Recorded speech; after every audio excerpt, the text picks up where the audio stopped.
Assalamualaikum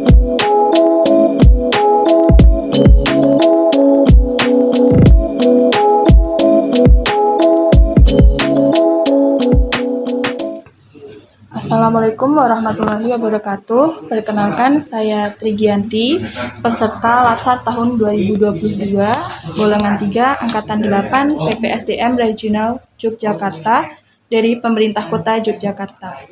Di sini saya akan melakukan wawancara dengan pejabat publik mengenai implementasi nilai-nilai dasar ASN berakhlak.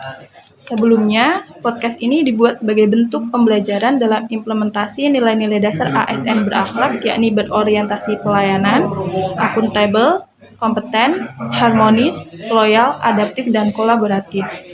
Pada kesempatan kali ini, saya akan mewawancarai Bapak Budi Iswanto STMPWK sebagai Sub-Koordinator terkait implementasi nilai-nilai dasar ASN berakhlak di kelompok substansi pembangunan gedung, Dinas Pekerjaan Umum, Perumahan dan Kawasan Permukiman, Pemerintah Kota Yogyakarta. Selamat siang, Bapak. Bagaimana kabarnya? Alhamdulillah baik-baik. Sebelumnya, terima kasih karena sudah meluangkan waktunya dan bersedia untuk saya wawancarai pada siang hari ini. Langsung saja ya Pak, pertanyaan yang pertama, apa saja nilai-nilai dasar ASN itu? Ya, sepengetahuan saya ada 7 yang dasar nilai ASN. Yang pertama orientasi pelayanan, kemudian akuntabel, kompeten, harmonis, loyal, adaptif, dan kolaboratif. Masing-masing itu sebenarnya kalau diterjemahkan jadi satu ya mungkin lebih ke tanggung jawab, kemudian ASN yang berkualitas, kemudian yang cinta tanah air, dan mungkin lebih ke menjaga agar tidak melakukan korupsi. Seperti itu, Mbak. Oke. Terus apa saja sih Pak contoh nyata dari implementasi nilai dasar tersebut gitu? Contoh di ini ya, di dalam pekerjaan ya. Di dalam suatu pekerjaan. Mungkin beberapa yang bisa saya ambil. Mungkin yang pertama kayak orientasi pelayanan, mungkin kita lebih ke dalam koordinasi dengan instansi lain, kita menjadi pendengar dan pemberi solusi bagi user ya. Jadi kita memberikan pelayanan, berikan apa kebutuhannya, kemudian nanti kita analisis, kita kembalikan lagi ke mereka dalam bentuk solusi. Itu yang orientasi pelayanan ya, karena orientasinya lebih keluar. Dan yang akuntabel ini lebih ke tanggung jawab. Sebagai ASN kita mendapatkan beberapa tugas yang berbeda-beda ya. Ada yang mungkin sebagai petugas urusan, ada yang sebagai PPK. Nah itu kita harus bertanggung jawab apa yang telah kita laksanakan dan sanggup menerima berbagai risiko yang sudah kita jalani. Kemudian yang untuk kompeten mungkin lebih ke kompetensi kami terutama untuk ASN, kita memberikan kesempatan bagi masing-masing ASN untuk belajar lagi, mungkin bisa dalam bentuk tugas belajar atau mungkin belajar di luar dari dinas ya. Itu untuk meningkatkan kompetensi mereka sehingga mereka nanti kedepannya mempunyai ilmu yang lebih yang bisa dilaksanakan untuk kebaikan dinas kami, terutama dinas PU ini. Yang keempat harmonis, ini yang kalau saya tangkap mungkin lebih ke tingkat kekeluargaan. Kami bukan hanya bekerja saja ya, jadi selain bekerja kita harus merekatkan kekeluargaan agar mungkin dari segi tim itu lebih kompak, karena kekompakan itu tidak hanya dilihat dari pekerjaan saja tapi di luar pekerjaan, sehingga di luar pekerjaan kami juga beberapa kali menggunakan acara sehingga masing-masing ASN, baik antara ASN mau dengan pegawai yang lain itu lebih kompak ya. Dan yang loyal ini mungkin lebih ke upacara. Kalau kita ada upacara kita selalu menekankan agar selalu mengikuti agar rasa cinta tanah air kita tetap terjaga.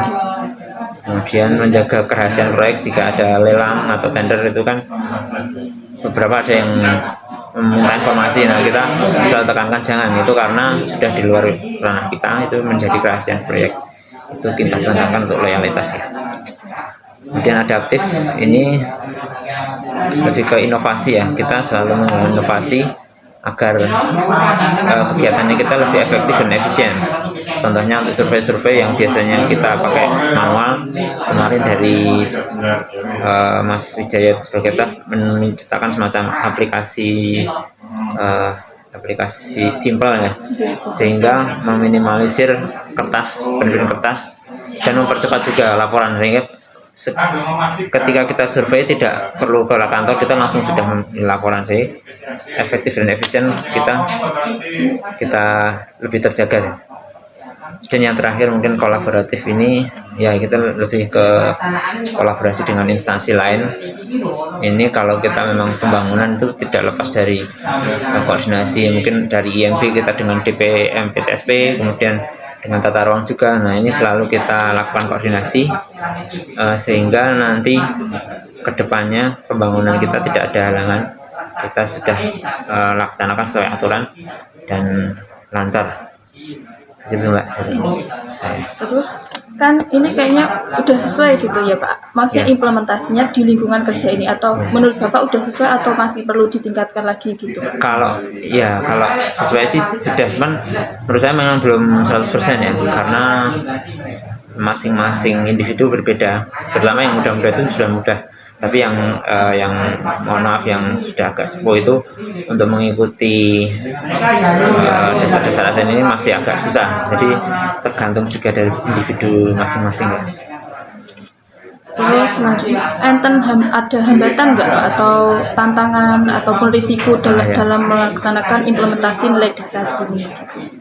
Tantangan ya mungkin yang untuk inovasi itu Mbak, tadi yang lebih tadi yang sudah saya katakan, yang muda-muda itu lebih mudah untuk adaptif ya, cuman yang tua-tua itu sudah mau dipaksa juga sudah susah, jadi lebih tidak mudah beradaptasi lah untuk beberapa orang, dan kita juga tidak bisa memaksa, mungkin lebih ya kita saja yang lebih menyesuaikan, sehingga tapi dari segi persentase masuk sudah sesuai, hanya sebagian kecil saja sih yang tidak sesuai dengan ini. Kan 2 tahun terakhir ini kita tuh mengalami pandemi COVID-19 Pak. Ya. Nah, menurut Bapak apa saja sih sikap yang harus dimiliki oleh seorang ASN dalam melaksanakan tanggung jawabnya ketika masa pandemi ini? Masa pandemi ya, oke. Mungkin yang pertama, karena kemarin dari COVID itu ada WFH dan WFO ya, ada yang kerja dari rumah, ada yang kerja dari kantor. Nah, seharusnya yang saya harapkan dari ASN ini lebih bersikap profesional, walaupun dia WFH kerja dari rumah, tapi tetap bisa melaksanakan tugas sesuai dengan apa yang di kantor. Terutama kami kemarin itu yang kerja di rumah, ketika kita butuh sesuatu atau ada koordinasi harus siap dipanggil. Nah, ini sikap profesional.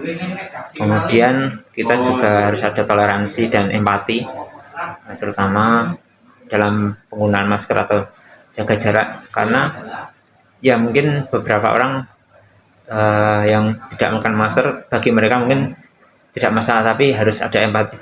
Beberapa orang lain yaitu sangat penting karena meminimalisir penularan. Jadi saya kira toleransi juga perlu dipupuk waktu COVID ini.